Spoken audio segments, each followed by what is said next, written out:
welcome to the Networking Spark. Kirsty, thanks so much for being with us today. It's my pleasure. Awesome. So Kirsty Parker is a transformational business coach. She's got over 30 years of experience of helping businesses grow. She's an award-winning book author and really excited to dive deep into what makes Kirsty tick today. So, hey Kirsty, what drew you into what you do today? So you are obviously an author, a business coach, an investor. What's your journey been? My journey started off as somebody who did a management course with Marks and Spencer. So I was lucky enough to get on one of the 12 places going, and I learnt loads about business and thought this is the right thing to do after my chemistry. So I ended up working for some of the biggest companies in the world, like Gillette and Boots. I worked for Coca-Cola, Adecco, and I really carved my teeth in being an operator who was used to making businesses work much more successfully. So I loved doing that. And then I decided to reward myself with an MBA. And after that, I went on to do exactly the same, but in healthcare instead. So I used to work with lots of small furry things because I was a chief operating officer for a number of different veterinary companies, which I transformed so that they grew really well, and one of them had an incredibly successful sale. Fantastic. Do you find it quite rewarding seeing businesses that you're helping grow? Absolutely. I think there's so many businesses out there that are nearly doing it right, but not quite. And I'm able to go in there and help them take a step back. Generally, I find that the answers are already there in the company, but they are getting lost in the weeds. So what they really need to do is to have somebody there to come in and pick out the best bits and have a really good, clear plan and some well thought out targets. Because if you set a goal, you'll achieve it. But if you're not clear on what you want, you're never going to get there. And do you think that many business owners are stuck in the day-to-day tasks, working in their business rather than on their business? That's absolutely right, Jess. And that's one of the biggest challenges that people have when they finally want to reap the benefits of all that hard work that they've put into their own business by selling it. Because their business needs them so much, it actually reduces the value of that business and it makes it more difficult to sell. So I coach and I mentor a lot of CEOs, CFOs and directors of businesses that have just got lost in the weeds, and they just need somebody to reassure them, to help them to think through what's the most important thing for their company, and to be very clear on what they want to achieve, so that we can create a plan that comes from them on how to deliver that. And ultimately, that varies in every single company, and it depends on the motivations of that individual. Do they want to have a company that's award-winning? Do they want to have a company that's doing something that's really good socially and has some good social impact? Or do they want to make loads of money? And I love working with them in any of those categories. Do you think it's a good time at the moment for businesses to sell? Absolutely. I think it's really interesting. We have 5.5 million small and medium-sized businesses in the UK, and they actually represent 90% of the workforce, so it's the most significant part of that. But interestingly enough, over 50% of those 5.5 million businesses are owned by people who are 55 or over. So I don't know about you, but I think that it's a really good time to think about, even if it's not retiring, changing gear and selling your business that you've worked on for so many years for a good sum of money allows you to then go on and achieve some of your other dreams. Be that sailing off into the sunset, buying a holiday home, putting your kids through college or your grandkids, or whether it's to be able to go and do something socially good, or become an investor, like one of my many hats I wear. So that's a really useful thing. Half of the businesses are now likely to be up for sale in the next 5 or 10 years because people want to do something different with their lives and move on to the next stage. However, the Labour government is also giving lots of incentives at the moment for this because they have massive hole in their balance sheet and they need to make it up. And it's likely in the budget in October and again in April that we will see some significant changes to those people who have wider shoulders, so those that can afford to support the rest of the country. So that will be people, for example, selling their business. So for those of you who don't know, there's currently a massive benefit called BADA, which is Business Asset Disposal Relief. This means instead of paying full tax on the money that you make from selling your business, for the first £1 million of profit you make, you only pay 10%. It is very likely that in order to fill some of that hole in the budget, that the new government will remove at least some of that benefit, either in October, but more likely in April 25. There's also a likelihood that the capital gains tax, the CAGR, will increase from its current 24.8% level to hit the same as whatever your tax bracket is for earnings. Those two are both signalled to start happening in April. So I would say if you're even contemplating selling your business, you can't really find a better time than in the next few months. Get the rockets going. Yep.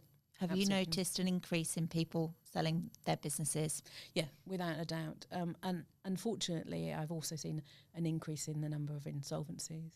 And we've seen in the last quarter that we've had more insolvencies in that quarter than before the financial crash in 2008. What do you think is the cause of those? I think people are not reaching out for help. And they are struggling at the moment because the economy is not so good, so people aren't spending as much money, which is having an impact on their customers and their sales. And it's also because many people took out massive big loans during COVID and they're now in the opportunity to have to pay that back. So these financial pressures are really pushing on businesses, and unfortunately we've had thousands falling into insolvency. It doesn't have to happen. And I work with a lot of businesses that are on the edge of that, and we find a way to restructure the finances and create a business development plan which will bring them back into the black so that they don't have to see the 30 years that they put into the businesses going up in smoke. But there's a recovery in place, so we can work together a couple of years and then be in a position where they actually get a nice reward for that company that they thought they were going to lose. So that's actually really wonderful work that you're doing there, because you're almost rescuing people that are, in many regards could fail, and then you're helping them and they're getting a reward from that. You're wearing a lot of hats, as you've said. Yeah. So you're an investor, an author, a coach, working with a lot of businesses. How many businesses at the moment are you working with? I've got about 10 businesses that I'm working with at the moment. So how on earth do you manage your time and your head? I am a very curious soul. And I like to, my fiance jokes with me about it because he says I need to know everything about everything. And indeed, I'm delighted I've been invited along to do a TEDx talk in St Albans in October. Which is fantastic. Congratulations. Which is all about curiosity. Yes. So I'm eager to find out as much as I can about things and to actually make a difference. So business is actually quite straightforward, and most people come a cropper when they overcomplicate it. So I have certain processes that I put in place when I'm working with businesses that they can follow as a step-by-step process.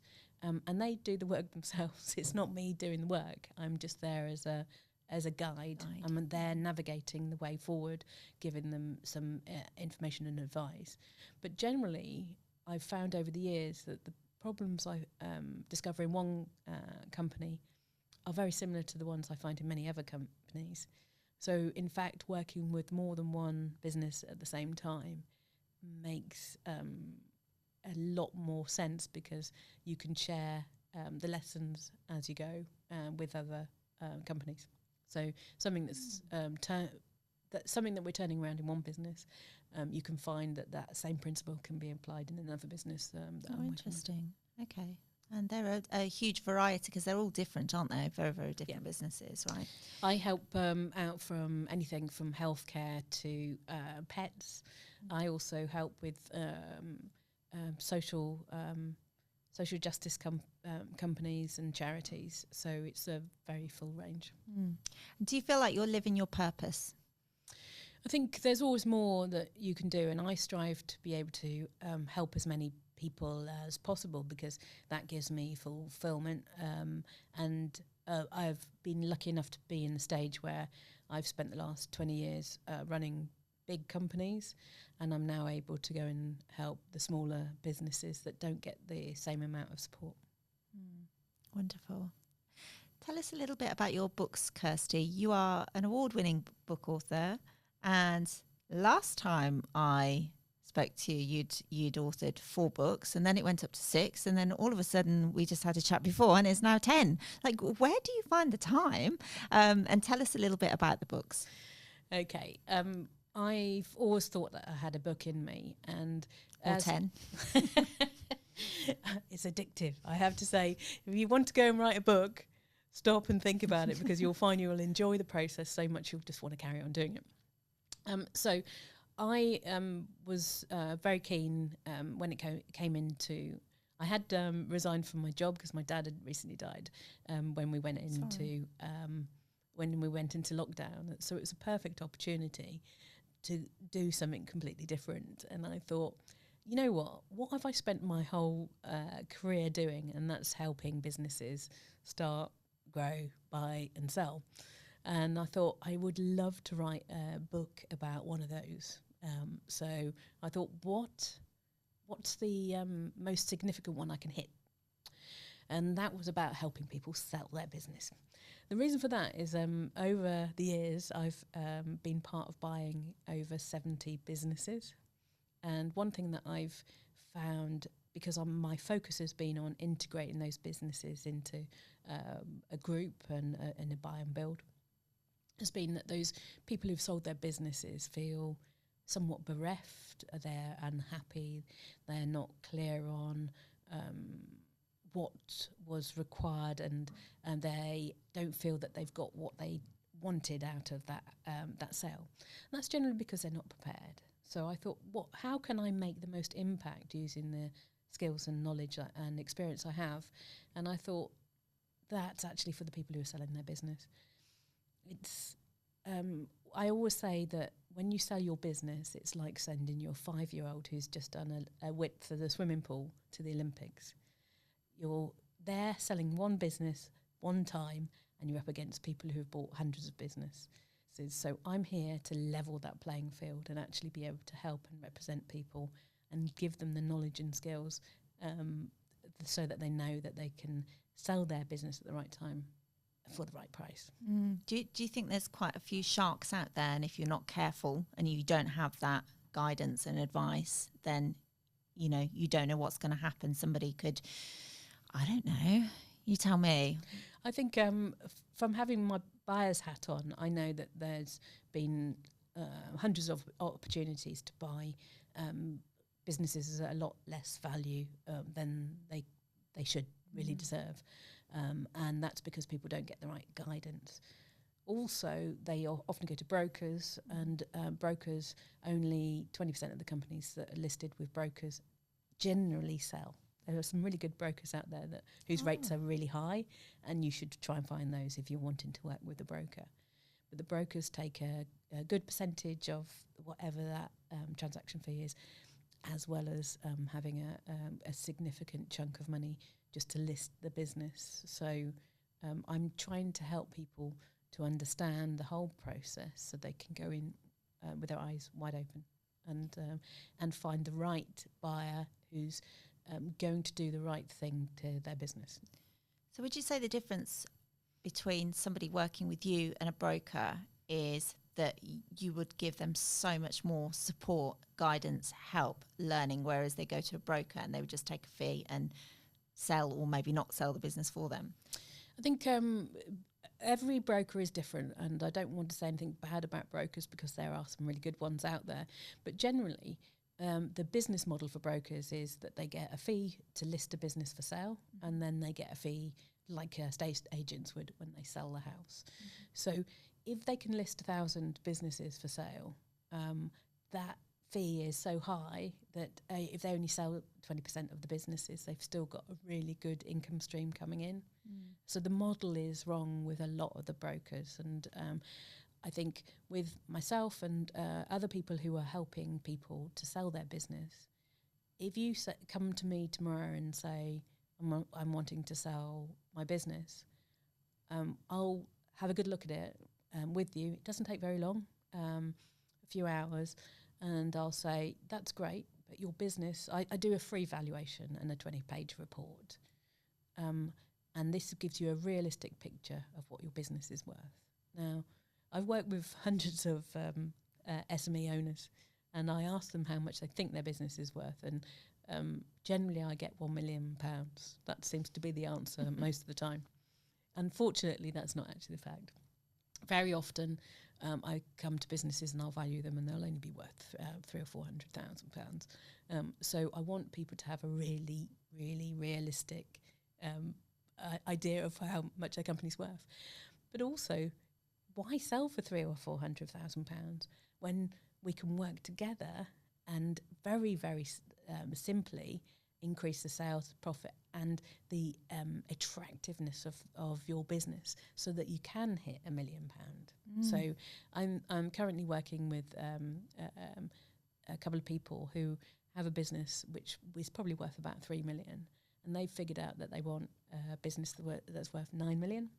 So I'm working with them to put a plan in place so that we can increase the value of that business to 9 million, so that they can sell it and do everything that they want to do with that money. Which is a much better plan than just selling it for what they didn't want to sell it for, right, in the first place. Yeah. So if you can, I know it's a big, complicated process of valuing and, working within the business, but could you, in a nutshell, give a few top tips for an entrepreneur thinking about their exit plan and wanting to get their business in the perfect state, ready to sell? Yeah. As I say, it's not rocket science. It's very, very straightforward, but it's having the right structure and plan, and if required, having the support and the navigation through that. So I have a business which is a community that brings together lots of people who are looking to sell their business, which is called the Sales Success Circle. It's a membership site, and it gives you all of the tools that you need to be able to prepare your business and be really clear on what you want to do. We use a scale system. It's a methodology that I've developed over the last 30 years. So the S is for strategic review. So it's actually saying, where are you now? And where do you want to be? So we're really clear on what that is. The next one is the C is creating a action plan. And that's really about saying, let's tackle each area of your business, from your sales, marketing, through to your operations, through to your people, and let's be really clear, and your finances, of course, really clear on what you want to get. The next one, A, is for adding value. So I work with these people to help them to make sure that that action plan is delivered. And then the L is for leveraging value. So what more can we do then to really polish it, to really get to that valuation that individual wants? And that might be things like recurring revenue streams, making sure that the finances are really in a good place, and making sure that the growth plans have been delivered. And finally, it's elevating the exit. So it's only right at the very end. The E is for elevating the exit, and that's making sure that you know how to sell your business and how to find the right buyer for it, and how to basically get the value that you deserve for that business. What an incredible answer. Nicely structured. I really love that. and I'm not surprised you've written books. And I'm reading one myself, Grow Your Business Baby. It's super good. Love it. If you were to, like, if somebody's running a business right now, okay, they're not yet there in terms of an exit plan. How important do you think that business networking is for business owners in terms of growth? I think that it doesn't matter whether you're wanting to sell your business or not. Networking is absolutely essential, and it's always been a massive benefit to myself. So I started it early on. I was actually at university and I started going to networking meetings.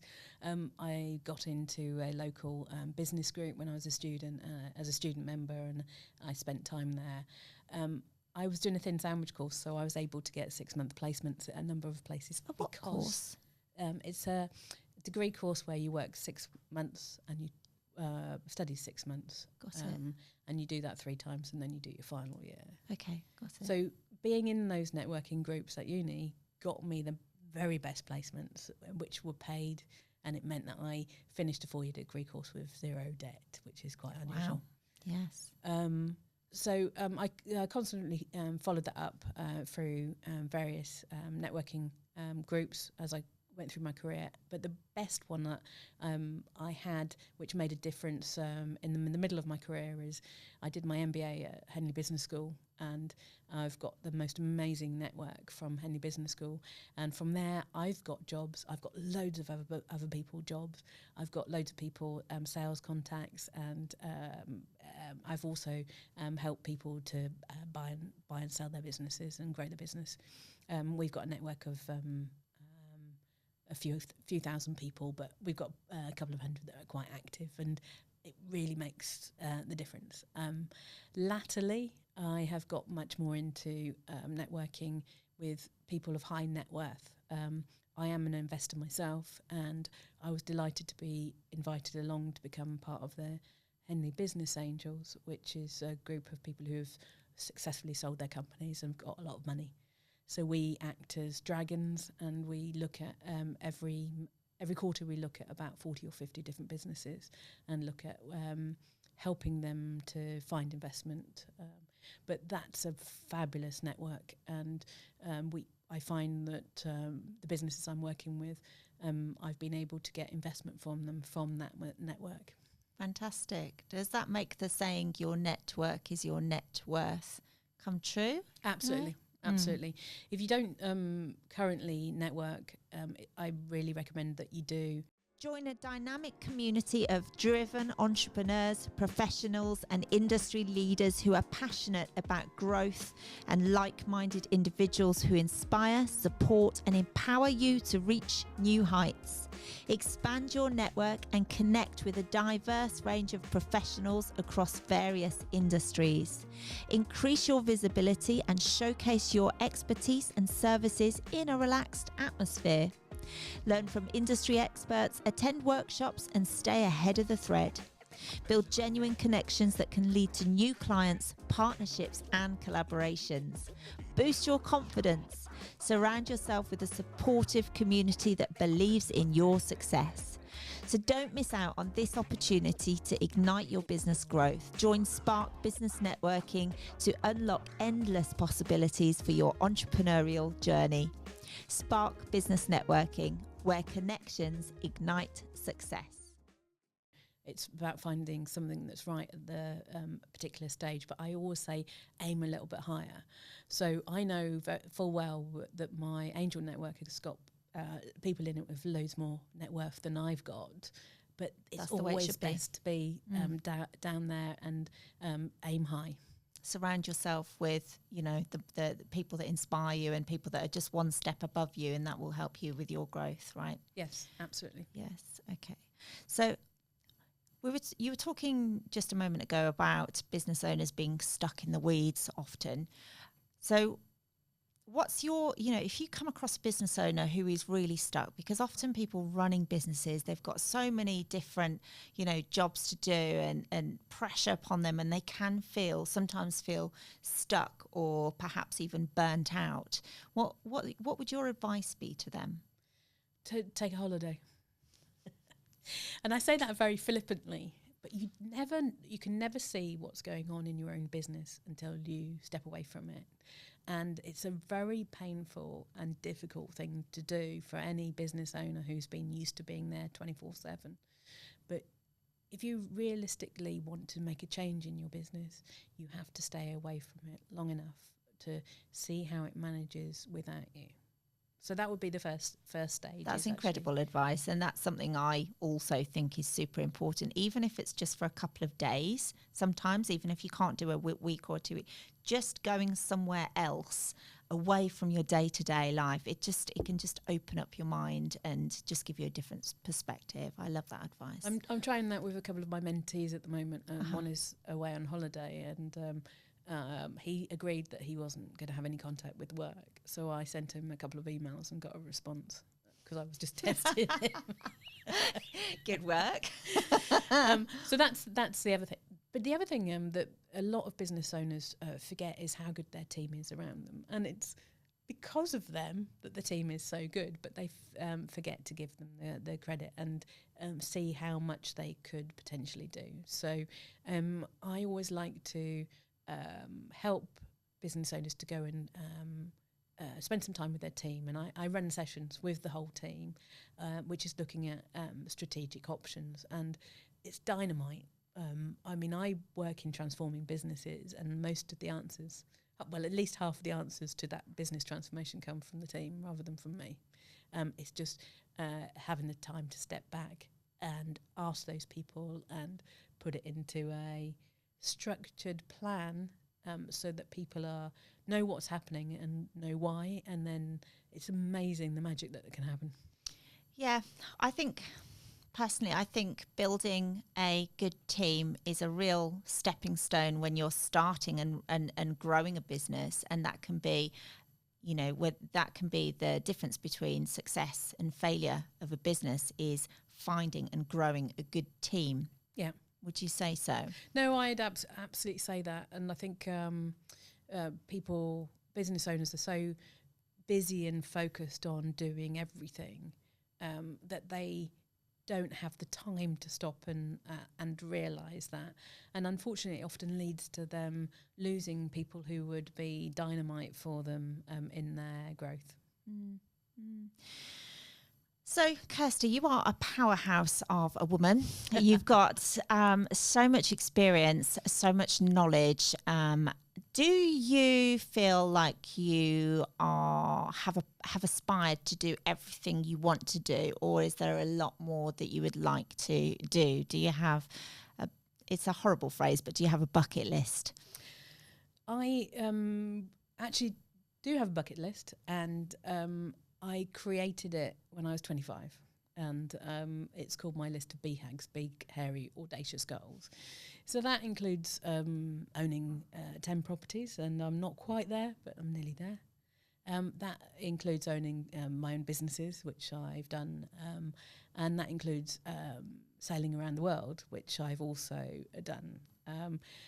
There are... Because you have your own boat, right? Which is incredible. And you can write your books on the boat. I do find my first book, How to Sell Your Baby, was written when I was... Sounds wrong. Okay. Amazon made me change the name.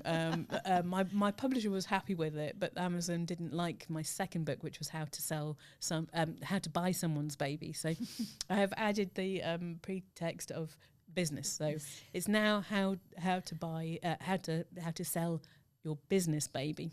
It's a good word though, because people do. I'm going off track here, but people do treat their businesses. It's like their baby, and that's when you're saying they can't step back. And they often people are like that with children as they're growing up. They don't allow them the freedom to grow up, and they're a bit like that with businesses as well. But yeah. Yes, your business is like another child, and it's very difficult to cut the apron strings. Totally, without a doubt. So yes, I did. I wrote that when I was getting a bit bored, because it was a 3.5 weeks across the Atlantic and it was only the storms that kept me interested. Yes, I have lots of other things on my bucket list, on my list of BHAGs, and one of them is to get married, which I'm doing for the first time next year. Congratulations! That's amazing. And the other one is, which I haven't done yet, is to own my own island. Wow. Yeah. But many of the other things that I've achieved in my career in terms of being chief operating officer on the C-suite for big companies, I've done that. But that was only because I set a goal to do it. My writing of my books, I did one. And now I'm so excited about it. I've just finished my 10th book. But that's because I think that I've got a lot of information to share, and most books are written in a way that makes it overcomplicated. Mine are just simple, straightforward. It's just easy to implement plans, and that's why I wanted to share it. So set your goals. The bucket list is even more aspirational. When we're talking about an island, are we talking about like an island in Scotland or in the Caribbean or Croatia? Hopefully not in Scotland.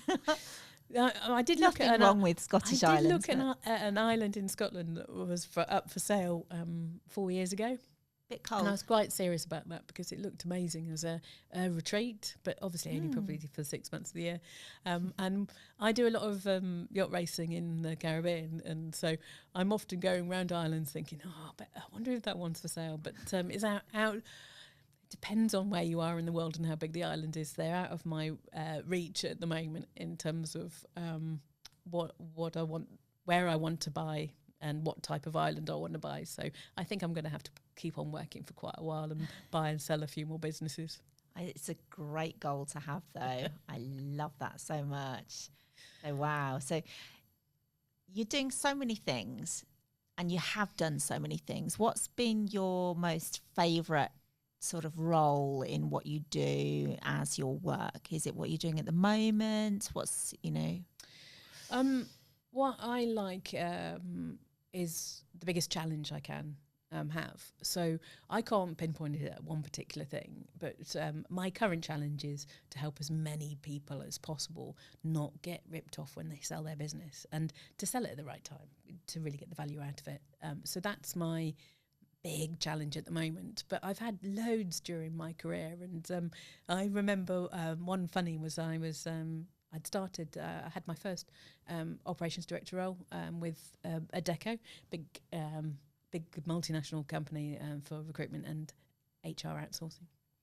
And on day 3, my boss came up and said, can you go to Switzerland tomorrow, because we want you to do a presentation. And I'm like, okay, that's my day 4. What am I presenting on? He goes, it's just 3 slides, no problem. Here are the people you want to put together, but you're talking about recruitment. And I'm like, fine. So I researched all the information, hardly slept that night, and I got my 3 slides done, and I was happy. I flew over to Switzerland, walked into this huge boardroom, which was full of somebody from every country in Europe. And they said, right, could you give your 3 slides? My 3 slides, which should have taken 10 minutes to present, actually took an hour because I had so many questions. And I was fielding questions on day 4 about recruitment. During the break, the organiser came up and said, actually, we are changing the way that we do recruitment in Europe. So everyone here wants to know how you do it in the UK. Can you run a training session this afternoon on how to do it? And so I said, of course I can. I subsequently went outside and blasphemed rather a lot to my boss, who thought it was very funny. And I got all the information that I'd got and put it together. It's quite straightforward anyway, but I loved it because I was under so much pressure. And I created over the lunchtime a training format for the afternoon. I thought this couldn't get much worse. And as I stood up in front of these 23 people, and then the creaking boardroom door opened, and it was the global CEO, and he came in because he wanted to wanted to find out what we did in the UK.